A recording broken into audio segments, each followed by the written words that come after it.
नमस्कार विद्यार्थी मित्रांनो, डॉक्टर सुशील स्पॉटलाईट या आपल्या यूट्यूब चॅनलवर तुमचं सर्वांचं स्वागत आहे. 27 सप्टेंबर 2020च्या चालू घडामोडींचं विश्लेषण आपण बघणार आहोत. तत्पूर्वी डॉक्टर सुशील स्पॉटलाईटला टेलिग्रामवर फॉलो करण्यासाठी डिस्क्रिप्शनमधील लिंक तुम्ही वापरू शकता. फेसबुकवर आपला ग्रुप आहे, तिथंही फॉलो करू शकता.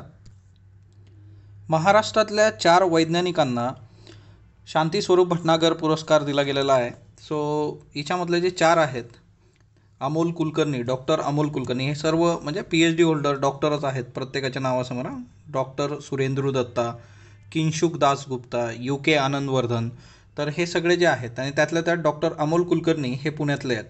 आता हा जो शांती स्वरूप भटनागर पुरस्कार आहे हा का दिला जातो, तर शांती स्वरूप भटनागर पुरस्कार वैज्ञानिक आणि औद्योगिक संशोधन जे आहे, इंडस्ट्रियल रिसर्च, त्या परिषदेतर्फे दिला जातो. CSIR. ओके, तर CSIR तर्फे वैज्ञानिक आणि औद्योगिक संशोधन संस्था देते. विज्ञान आणि संशोधन क्षेत्रातले जे काही योगदान असेल त्याच्यासाठी वैज्ञानिकांना हा पुरस्कार दिला जातो. एकूण 2020 करता 12 लोकांची निवड याच्यासाठी झालेली आहे. 12 वैज्ञानिक भारतातून, त्याच्यातले 4 जे आहेत ते महाराष्ट्रातील आहे. त्याचं प्राऊड फिलिंग आहे. 12पैकी 4 वैज्ञानिक महाराष्ट्रातले. त्याच्यातले पहिले जे आहेत डॉक्टर अमोल कुलकर्णी, पुण्यातल्या राष्ट्रीय रासायनिक प्रयोगशाळेतले वरिष्ठ मुख्य वैज्ञानिक आहे. आता इथं एक दुसरा MCQ असा बनतो की राष्ट्रीय रासायनिक प्रयोगशाळा कुठं आहे, तर ती पुण्यामध्ये आहे. त्याच्यामध्ये औषध, रंग, सुवासिक रसायनं, नॅनो पदार्थ यांच्या निर्मितीसाठी वापर केल्या जाणाऱ्या भट्ट्या आणि त्याचा विकास याच्यामध्ये त्यांचं मोठं काम आहे. म्हणजे तुम्हाला औषधं बनवायची असतील, रंग बनवायचे असतील, सुवासिक रसायनं, नॅनो पदार्थ याच्यासाठी जी भट्टी लागते ती भट्टी डेव्हलप करण्यामध्ये डॉक्टर अमोल कुलकर्णी यांचा मोलाचा वाटा आहे. हे खूप महत्त्वाचं आहे. भारतातली पहिली मायक्रो रिॲक्टर लॅबोरेटरी उभारण्याचा मान डॉक्टर कुलकर्णी यांना जातो. दिस इज व्हेरी इम्पॉर्टंट. आणि हे विचारलं जाऊ शकतं, मायक्रो रिॲक्टर लॅबोरेटरी भारतातली पहिली आहे आणि ते उभारण्याचा मान त्यांना जातो. या पुरस्कारासह त्यांना डॉक्टर AV राव अध्यासन याच्यासाठीही त्यांची नियुक्त करण्यात आलेलं आहे. आता हे डॉक्टर AV राव अध्यासन जे काय आहे, तर याच्यामध्ये तुम्हाला रिसर्च करण्यासाठी फंडिंग वगैरे मिळतं. 3 वर्षासाठी नियुक्ती आहे आणि संशोधनासाठी निधी पण दिला जाईल.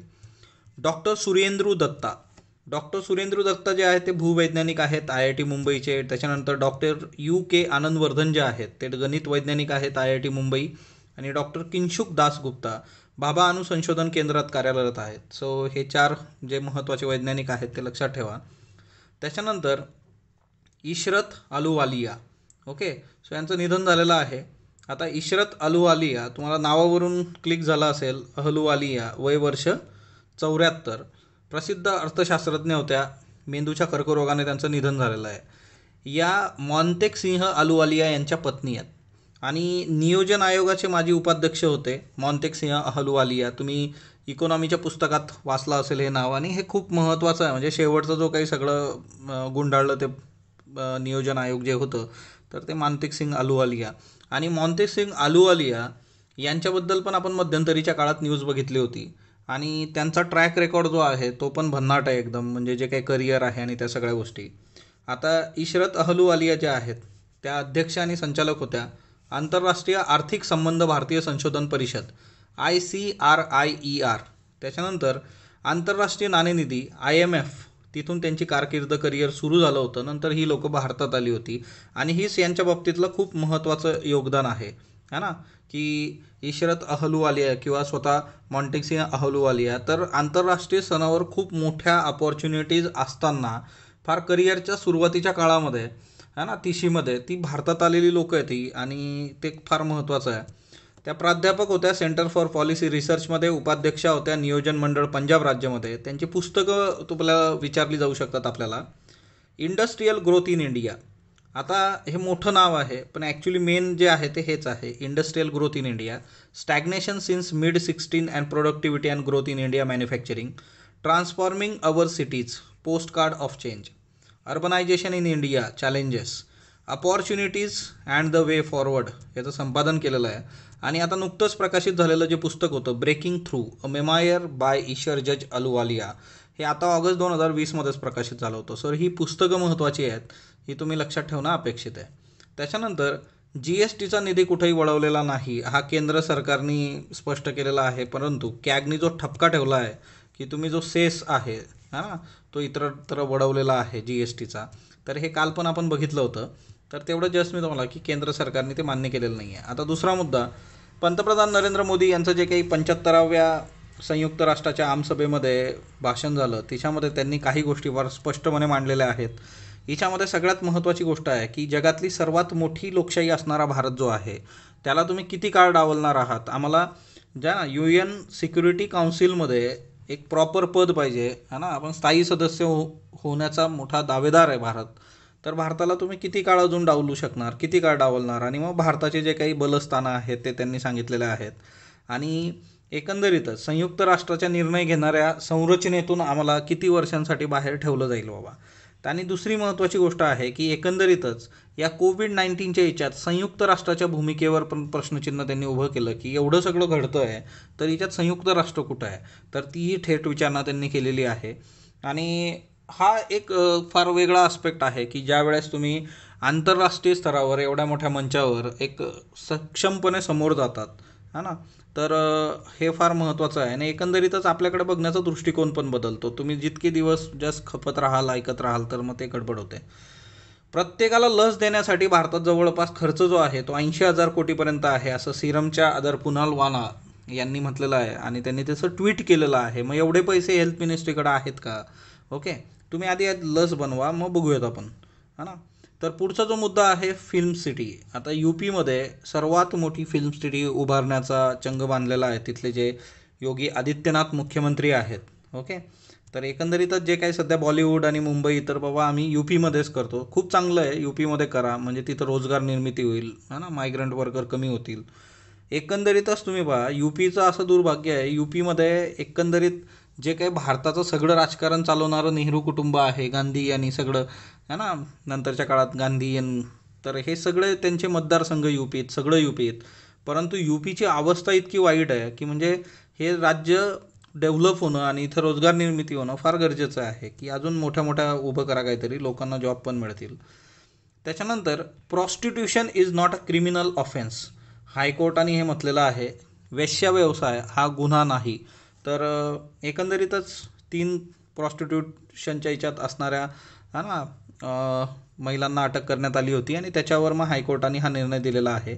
आणि हायकोर्टाने हे सांगत असताना एक गोष्ट क्लिअर केलेली आहे की तुम्ही तुमच्या है ना राईट टू चूज वोकेशन है ना, आर्टिकल 19 जे आहे की तुम्ही तुमचं व्यवसाय निवडू शकता, व्यवसाय निवडीचं स्वातंत्र्य. डान्स बारची केस जी झाली होती महाराष्ट्रामध्ये त्यावेळेस पण हा एक महत्त्वाचा मुद्दा होता आणि हे आर्टिकल तिथेही चर्चेला होतं.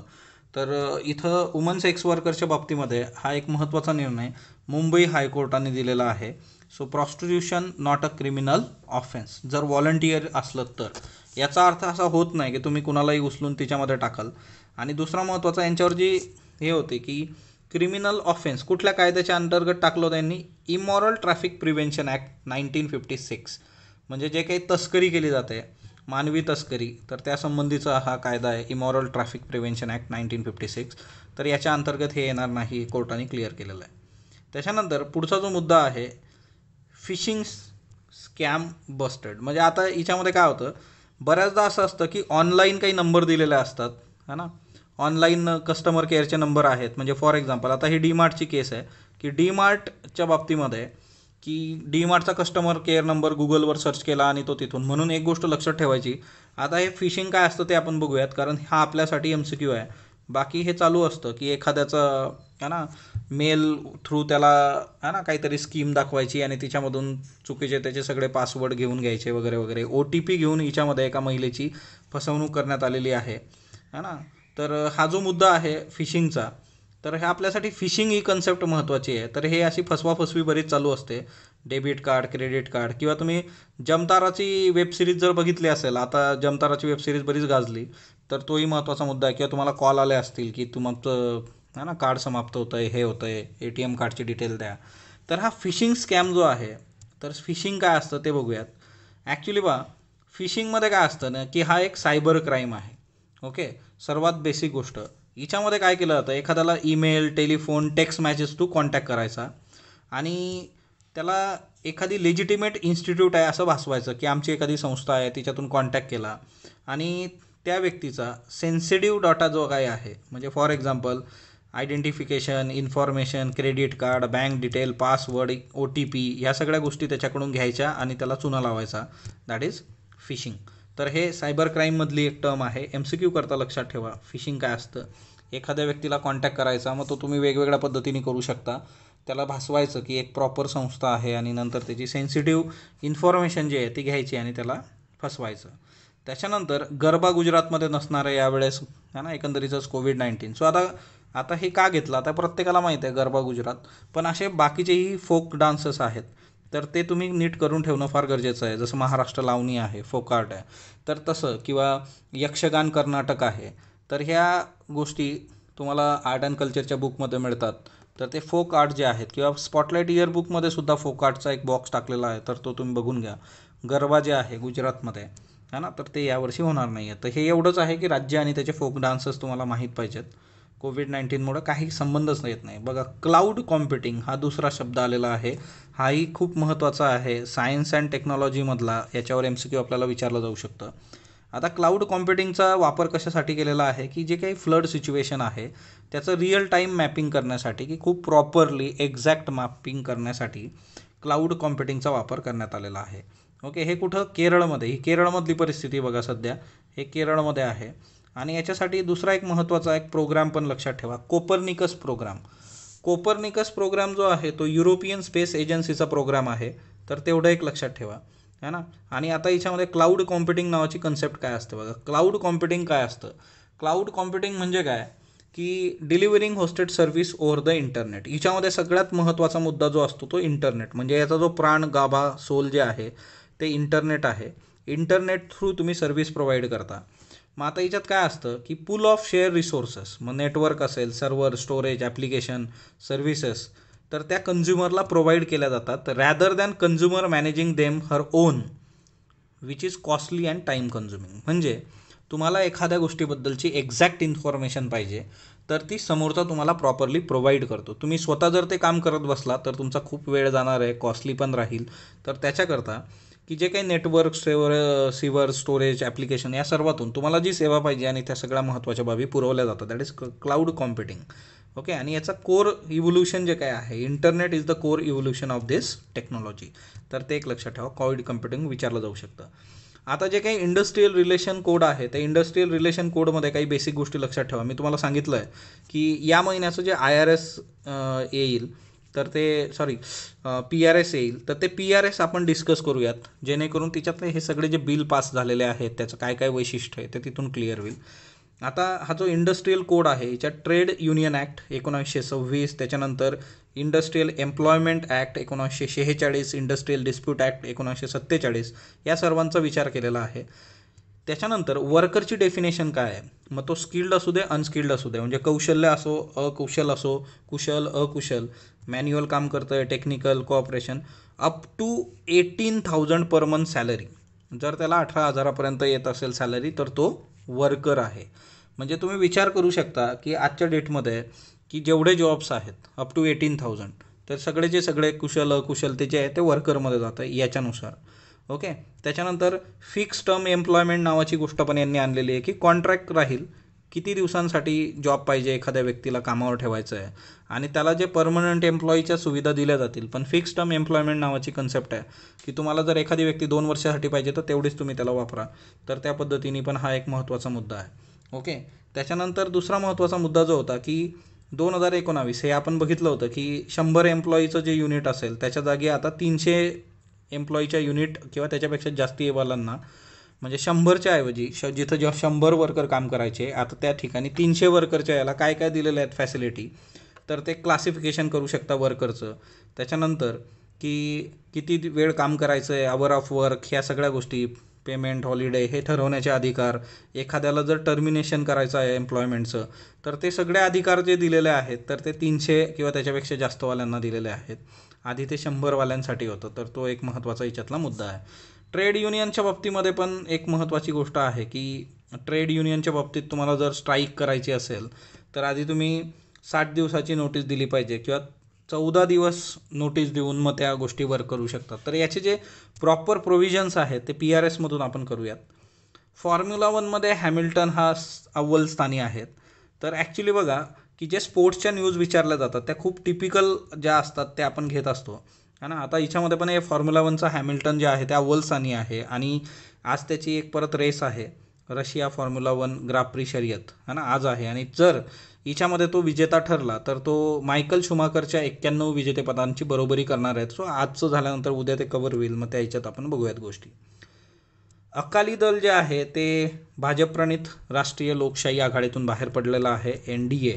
Okay, national democratic अलायन्समधून Akali Dal हा पक्ष बाहेर पडलेला आहे. अकाली दलचं जे आहे तर ते सिंपल होतं, आपण बघितलं आहे आधी पण.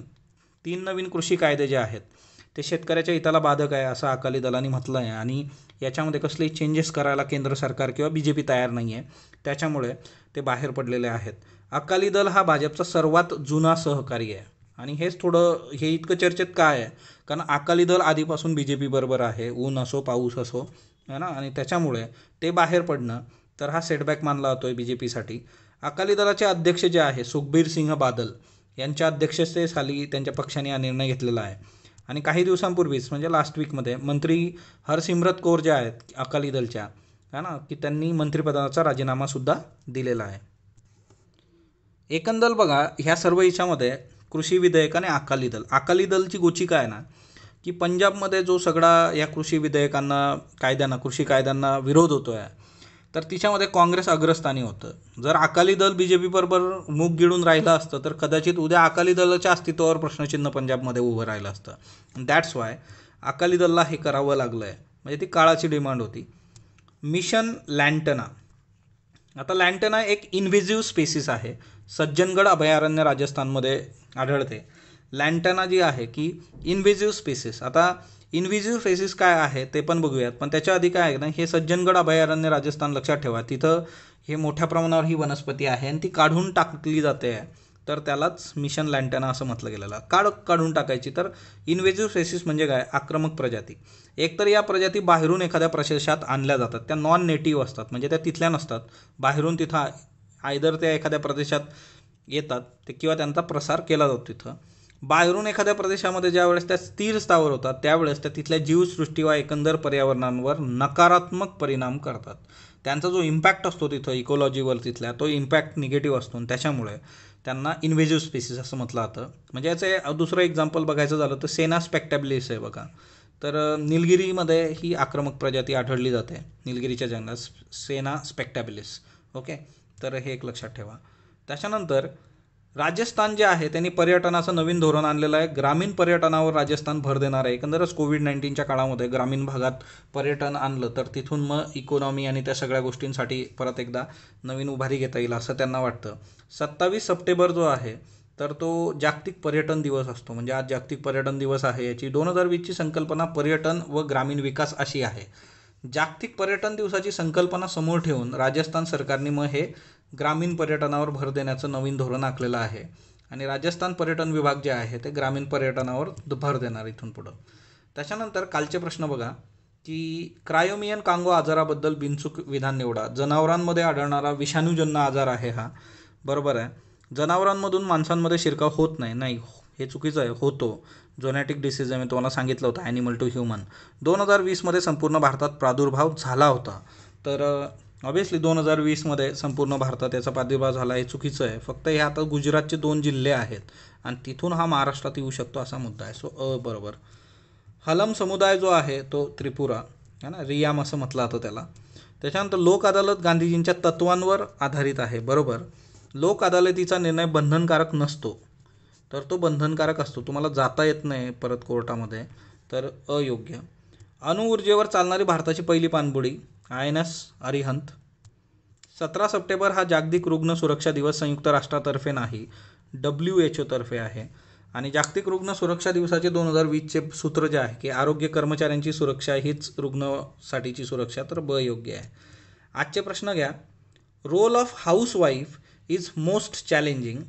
Role of housewife is a most challenging and deserves much appreciation but is least appreciated. Elaborate. 10 marker, 150 शब्द. GS1 UPSC इंडियन सोसायटी है ना. MPSC essay भारतीय समाज व महिलांची वस्तुस्थिती 400 शब्द. SP बालसुब्रमण्यम यांच्याबद्दल बिनचूक विधान निवडा. 12 तासात 21 गाणी गाण्याचा विक्रम गिनीज बुक ऑफ वर्ल्ड रेकॉर्डमध्ये आहे. शुभ संकल्पम या तेलुगू चित्रपटाची निर्मिती केली होती. 20 भाषांमध्ये 40,000 गाणी गायली होती. फक्त अबक फक्त अब. बर्न शुगर हे अवनी जोशी यांचे पुस्तक आहे. भारतात बर्न शुगर पुस्तक गर्ल इन व्हाईट कॉटन या नावाने उपलब्ध आहे. फक्त अयोग्य, फक्त ब योग्य, दोन्ही अयोग्य, दोन्ही योग्य. फ्रायडे फॉर फ्युचर या चळवळीची सुरुवात कधी झाली? 2015, त्याच्यानंतर 2016, 2018, 2019. महाराष्ट्राला विजेवरील 240 बस देण्याचं केंद्र सरकारने त्याला मंजुरी दिलेली आहे. ब फेम 1 या योजनेअंतर्गत बस देण्यात आल्या आहेत. फक्त अयोग्य, ब योग्य, दोन्ही योग्य, दोन्ही अयोग्य. महाराष्ट्राने सुटी, बिडी व सिगरेट विकण्यावर बंदी आणलेली आहे. सिगरेट आणि अन्य तंबाखूजन्य उत्पादन कायदा 2003 नुसार सिगरेट पाकिटावर 85% भागावर आरोग्यास अपायकारक हा संदेश देणे बंधनकारक आहे. फक्त अयोग्य, फक्त ब योग्य, दोन्ही योग्य यापैकी नाही. एक करेक्शन लक्षात ठेवा, हे SP बालासुब्रमण्यम यांचे जे पुरस्कार आहेत, पद्मश्री आणि पद्मभूषण, तर काल लोकसत्ताला ते विभूषण होतं, त्याच्यामुळे आपलं हे झालं होतं, तर ते करेक्ट करून घ्या. त्याला कालच्या लेक्चरला मी ते टाकलेलं पण आहे. स्पॉटलाईटला जोडलेलं राहा. स्पॉटलाईटला लाईक करा, शेअर करा, सबस्क्राईब करा. धन्यवाद विद्यार्थी मित्रांनो.